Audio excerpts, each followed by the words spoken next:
நமஸ்காரம். அஸ்மத் சர்வகுருப்யோ நம. இது நமது உலகம் சேனல் நேயர்களுக்கு வேங்கடம் ராம்நாராயண் அன்பு கலந்த வணக்கங்கள். எந்த ஒரு சந்தர்ப்ப சூழ்நிலையும் நாம் எதிர்கொள்ளக்கூடிய பக்குவம் படைத்த சிம்மராசி அன்பர்களே நண்பர்களே, எதிர்வரக்கூடிய கார்த்திகை மாதம் எப்படி இருக்கும்? விஸ்வாச வருஷம் கார்த்திகை மாதம் 17/11/2025 துவாதசி திதியில் பிறக்கக்கூடிய கார்த்திகை மாதம் நமக்கு எப்படிப்பட்ட பலன்களை தரும்?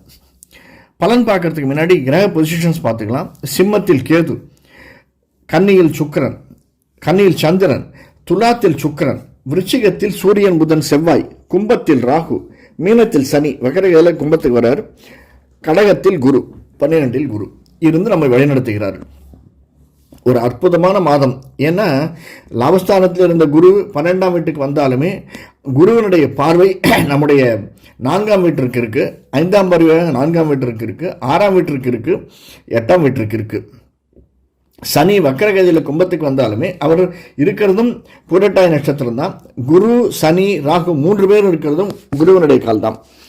புனர்பூசம் விசாகம் புரட்டாதி குருவினுடைய கால், அந்த நட்சத்திரத்தில் தான் 3 பேர் இருக்காங்க. அதனால் நமக்கு நல்ல வழிகாட்டக்கூடியதாக, அதுவும் 4ஆம் இடத்துல சூரியன் செவ்வாய் புதன், அந்த வீட்டை குரு பார்க்குறார் 5ஆம் பார்வை. அதனால் நாம் எடுத்த முடிவுகள் நிலம் நீர் சம்பந்தப்பட்டு புது வீடு மனை வாகனம் வாங்குவதற்கு எடுத்த முயற்சிகள் அனைத்தும் வெற்றிகரமாக அமைவதற்காக இந்த மாதம் நமக்கு இருக்கிறது. எனவே செவ்வாயினுடைய சொந்த வீடு, குருனுடைய பார்வை இருக்குது.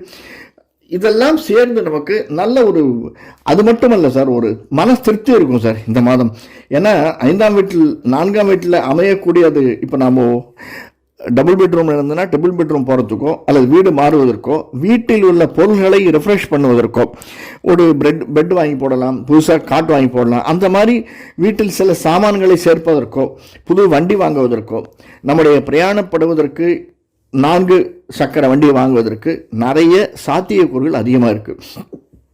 அதே மாதிரி 12, 11, 10ஆம் இடத்தில் இருக்கக்கூடிய சுக்கிரன் நம்முடைய 3ஆம் வீட்டில் இருந்தாலுமே நம்முடைய சொந்த வீட்டில் இருக்கார் சுக்கிரன். சொந்த வீட்டில் இருக்கக்கூடிய சுக்கிரன் 7ஆம் பார்வையாக 9ஆம் வீட்டை பார்க்குறார். அது ஒரு பேர் லாபஸ்தானம். அந்த இடத்த பார்க்கறதுக்கு நாம் 9ஆம் வீட்டை பார்க்கறதுக்கு பூர்வ ஜென்ம புண்ணியம், பூர்வ ஜென்மத்தில் ஏதாவது நம்ம சேர்த்து வச்சுருந்தோம்னா அந்த புண்ணியம் நமக்கு வரும். அப்படின்னா ஏதாவது ரொம்ப நாள் நீண்ட நாள் எதிர்பார்த்த ஒரு நண்பன் வந்து சேரலாம், அல்லது நீண்ட நாள் எதிர்பார்த்த ஒரு 6 வருஷம் 7 வருஷம் முன்னாடி கிடைக்கக்கூடிய ஒரு பொருள் நமக்கு வந்து சேரலாம், ரொம்ப நாள் இருக்கக்கூடிய ஒரு காதல் வந்து சேரலாம், அல்லது நாம் எதிர்பார்க்கக்கூடிய புதிய இடத்திற்கு போகிறதுக்கு விமான பயணம் வேறு இடத்திற்கு போவதற்கு வந்து சேரலாம்.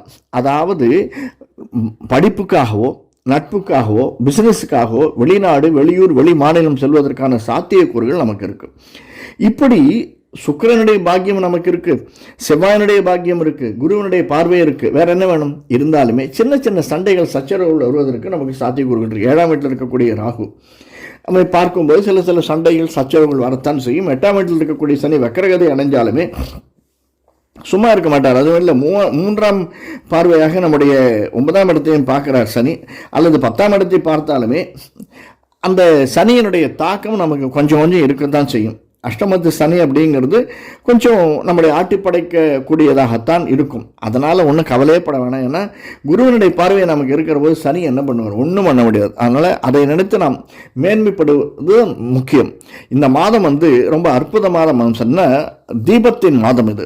பரணி தீபம், சர்வாலய தீபம், வைகானச தீபம், இப்படியாக 17ஆம் தேதி 18ஆம் தேதி கார்த்திகை 17, 18, 17 பரணி தீபம், மலை தீபம்னு சொல்லுவாங்க.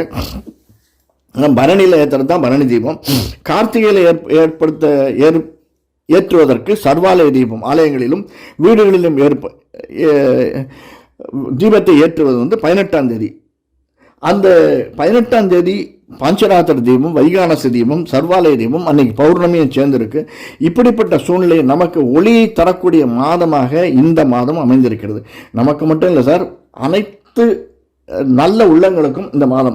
அப்படின்னா கெட்ட உள்ளங்கள்னு கேட்காதீங்க, நல்லதையும் நமக்கு ஏற்படுத்தி தரக்கூடியதாக அமைந்திருக்கிறது. அது எப்படி சார் அப்படின்னா, பிஸ்னஸ் பண்ணுறோம், பிஸ்னஸில் நமக்கு லாபம் வரக்கூடியதாக, நம்ம அடி எடுத்து வைக்கக்கூடிய எல்லா இடமுமே லாபம் தரக்கூடியதாகத்தான் நமக்கு அமைந்திருக்கிறது. அதுவும் நம்மளுடைய பார்ட்னர்ஷிப் பிஸ்னஸாக இருந்தால் இன்னும் நிறைய லாபம் இருக்கும். அடுத்த வரை நம்பி நாம் செய்யக்கூடிய பிஸ்னஸ் எல்லாமே நமக்கு லாபத்தை தரக்கூடிய பிஸ்னஸ் தான் இருக்கும். அதே மாதிரி சின்ன சின்ன வியாபாரிகள் செய்யக்கூடியது, டிரைவர்ஸ் போகக்கூடியது, ஒரு இடத்தில் இன்னொரு இடம் மூவ் பண்ணி போகக்கூடியவர்கள் செய்யக்கூடியது, அந்த பிஸ்னஸ் எல்லாமே லாபத்தை தரக்கூடியதாக இருக்கும். இதை தவிர இப்போ 4ஆம் வீட்டை குரு பார்க்கறதுனாலையும் அந்த வீட்டில் செவ்வாயும் சூரியன் புதனும் இருக்கிறதுனாலையும் இந்த real estate business, construction business செய்பவர்களுக்கு இந்த மாதம் மிக ஏற்றத்தை தரக்கூடிய மாதமாக அமைந்திருக்கிறது. 3ஆம் இடத்தில் இருக்கக்கூடிய சுக்கரன் சொந்த வீட்டில் இருந்தாலுமே அவர் கொஞ்ச நாள் கழிச்சு அங்கே 4ஆம் வீட்டுக்கு போகிறதுனால நிச்சயமாக நாம் நினைத்ததை சாதிக்கக்கூடியதாக பிஸ்னஸும் சரி, சொந்ததும் சரி, எதிர்பாராத பண வரவு நமக்கு காத்திருக்கிறது. போனஸ் வரலாம், அல்லது புது இடத்துக்கு போகிற இடத்துல நமக்கு பேக்கேஜ், நாம் எதிர்பார்த்த பேக்கேஜ் தரலாம், அல்லது நம்முடைய நண்பர்கள், உறவினர்கள் மூலமாக நமக்கு வேறு ஏதோ விஷயத்தில் நிறைய பண முடிப்பு வந்து சேருவதற்கான சாத்தியங்கள் இந்த மாதம் நிறைய இருக்குது. இது எல்லாம் இருந்தாலுமே நாம் நம்முடைய குலதெய்வ இஷ்டதெய்வ வழிபாட்டை விட்டுவிடாமல் செய்து வந்தோம் யானால் இந்த மாதம் ஏற்றம் தரக்கூடியதாக அமைந்திருக்கும். முக்கியமாக சூரியன் புதன் செவ்வாய் 4ஆம் வீட்டில் இருக்கிறது, குருவினால் பார்க்கப்படுகிறது. அது மட்டுமல்ல, 5ஆம் வீட்டையும் சனியினுடைய பார்வை இருக்குது. இதையெல்லாம் சேர்த்து நாம் பார்த்தோம்னா நவகிரகத்தை வழங்கி வருதல், எஸ்பெஷலி ஆன் செவ்வாய்க்கிழமை வியாழக்கிழமை சென்று நவகிரகத்தை வணங்கி வருதல் நமக்கு ஏற்றத்தையும் மாற்றத்தையும் தரும்.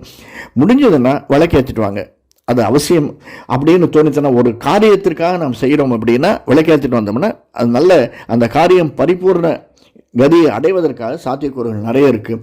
வேறொரு காலையில் மீண்டும் சந்திப்போம். நன்றி, வணக்கம்.